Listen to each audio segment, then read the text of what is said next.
Bonjour à toutes et à tous. Bienvenue sur notre chaîne Lumière de vie.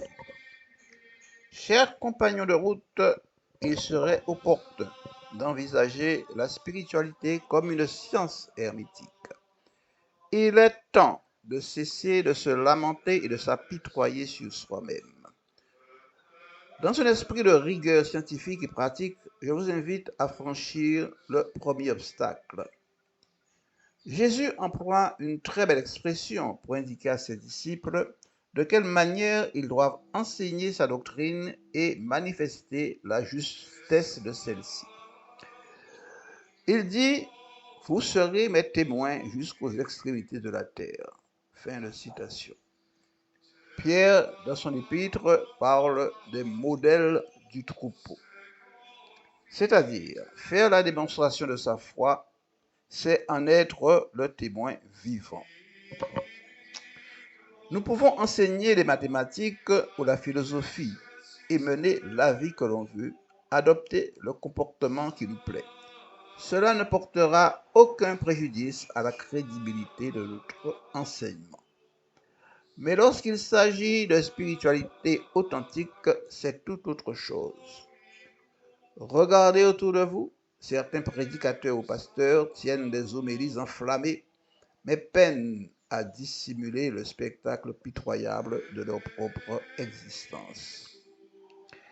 Chers amis, avant d'entreprendre le premier pas dans la pratique d'un rituel quel qu'il soit, examinons d'abord la première condition de sa réussite.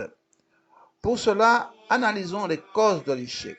Pourquoi nos prières et nos supplications ne sont-elles pas toutes exaucées? Bien sûr, si toutes nos demandes étaient satisfaites, le monde sombrerait dans le chaos, étant donné les nombreuses requêtes extravagantes et farfelues que nous adressons à Dieu. Permettez-moi d'identifier un des facteurs potentiels de l'échec. C'est notre prédisposition consciente ou inconsciente à entretenir des inquiétudes, voire des doutes face à l'anticipation du résultat. Je vous soumets une approche pour résoudre cette problématique. Pour cela, il est impératif de modifier votre perception et de considérer que la réussite réside uniquement et intrinsèquement dans le déroulement de la méthode employée pour la requête. Autrement dit, lors de l'exécution de votre protocole ou de votre rituel, il est primordial de vous imprégner de la certitude que l'acte est parfaitement réalisé, que tout est accompli, vous êtes en paix. Le rituel se vit avec la certitude du devoir accompli. C'est en cela que réside la véritable réussite. Il s'agit d'un comportement à acquérir. Ce comportement est source de puissance et de sérénité. Je vais m'inspirer de trois expressions qui devraient illustrer mes propos. La première, c'est alea jacta est. C'est une locution latine qui veut dire que les dés sont jetés ou que le sort en est jeté. La deuxième est fais ce que doit, advienne que pourra. Cette phrase, peut-être du Moyen-Âge, illustre le fait que le devoir accompli est notre priorité, le reste n'étant pas sous notre contrôle. La troisième expression est une expression créole.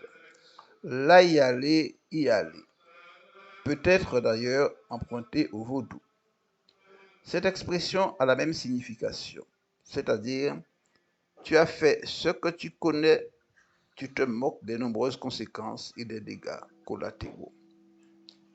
Pour résumer ces trois expressions, elles doivent traduire votre état d'esprit après avoir effectué votre rituel. Vous êtes dans la paix que procure une mission accomplie. Pourquoi ne pas clôturer vos rituels par cette belle expression créole? Là y aller, c'est à méditer. Je vous souhaite une belle et lumineuse journée. Je vous dis merci et à bientôt.